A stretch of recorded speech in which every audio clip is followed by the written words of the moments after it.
नमस्कार दोस्तों, आइए हम रुख करते हैं सारंगढ़ शहर के ऐतिहासिक और धार्मिक महत्व वाले नया तालाब को बचाने की पहल पर, जो अब प्रशासनिक स्तर पर पहुंच गई है। मंगलवार को जन सुनवाई के दौरान सामाजिक कार्यकर्ता अनुरोध पटेल ने जिला कलेक्टर डॉक्टर संजय कन्नौजे को आवेदन सौंपकर इस तालाब की स्थिति सुधारने की मांग की है। अनुरोध पटेल ने अपने निवेदन में बताया कि सारंगढ़ नगर के मध्य स्थित नया तालाब न केवल ऐतिहासिक और धार्मिक दृष्टि से महत्वपूर्ण है, बल्कि यह नगर की पहचान और जन आस्था से भी गहराई से जुड़ा हुआ है। एक समय था जब इस तालाब का पानी नगरवासी पीने के रूप में इस्तेमाल करते थे और इसकी स्वच्छता बनाए रखने के लिए चौकीदार की ड्यूटी लगाई जाती थी। लेकिन आज यह तालाब अतिक्रमण और होटलों के अवशिष्ट पदार्थों के कारण गंदगी का शिकार बन गया है। धीरे धीरे यह धार्मिक स्थल अब दलदल में तब्दील होता जा रहा है। यह वही तालाब है जहां नगर के प्रतिष्ठित तिवारी परिवार द्वारा राम सप्ताह का आयोजन किया जाता था और सारंगढ़ राज परिवार द्वारा स्मृति स्वरूप कछुआ छोड़ा गया था। अनुरोध पटेल ने मांग की है कि इस ऐतिहासिक धरोहर को तत्काल अतिक्रमण और प्रदूषण से मुक्त कराया जाए, ताकि यह अपनी मूल पहचान और स्वच्छता को वापस पा सके। जन सुनवाई में मिले इस आवेदन पर कलेक्टर डॉक्टर संजय कन्नौजे ने त्वरित संज्ञान लेते हुए नगर पालिका सीएमओ और एसडीएम को आवश्यक कार्रवाई के निर्देश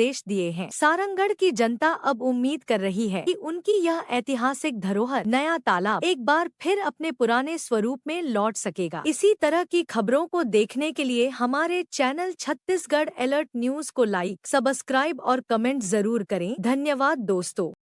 सारंगढ़ के तालाब जो अभी देखने में बहुत गंदगी है, जिसको लेकर आपने जिला कलेक्टर को ज्ञापन सौंपा है, क्या क्या क्या समस्या है? देखिए, सारंगढ़ एक ऐसी जगह है जहाँ पे नैसर्गिक रूप से हमको जल स्रोत धरोहर के रूप में, नैसर्गिक धरोहर के रूप में मिले हुए हैं। सबसे पहले यहाँ जंगल जो है, जंगल का पानी आता है 115 एकड़ में फैले तालाब मुड़ा में। मुड़ा से क्रमशः खाड़ा बंद और उसके बाद नया तालाब, उसके बाद नेंगी तालाब, उसके बाद तुर्की तालाब होते हुए ये क्रमशः आगे बढ़ता है, महासागर में मिलता है। इतना नैसर्गिक धरोहर प्राप्त होने के बाद भी हमारे तालाबों की, सारंगढ़ के जल स्रोतों की स्थिति बहुत ही भयावह है। ये समस्त जल स्रोत जो हैं अतिक्रमण की भेंट चढ़ चुके हैं और हद तो ये हो गई है कि जितने भी प्रतिष्ठान हैं, होटल हैं, उन सबका जो अवशिष्ट पदार्थ है, जो जूठन है, जो बर्तन धोने के पानी है, सारे चीजों को इन तालाबों में बहाया जा रहा है, जिससे ये गंदे और बजबजाते दलदल के रूप में तब्दील हो चुके हैं।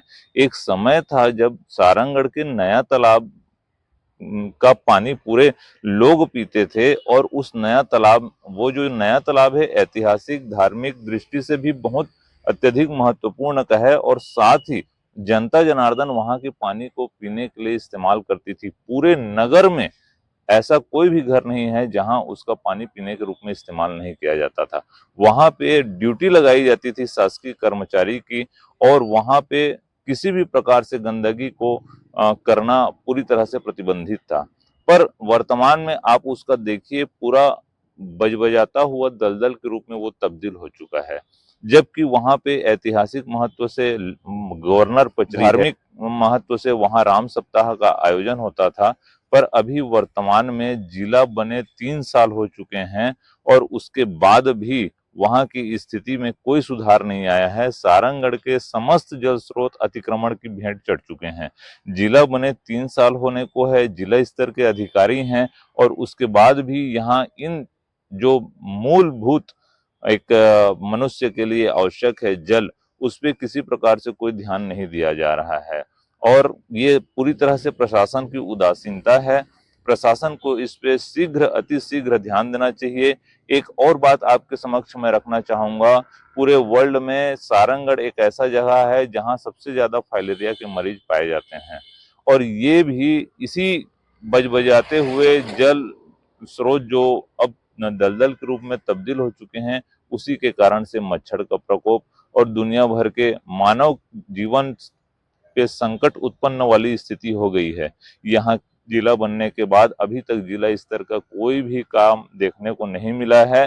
जिला स्तर के अधिकारी बैठे हैं लेकिन किसी प्रकार से कोई जनता जनहित के काम में उनके द्वारा कोई सुध नहीं ली जा रही है। पूरी तरह से भ्रष्टाचार और करप्शन ही व्याप्त है।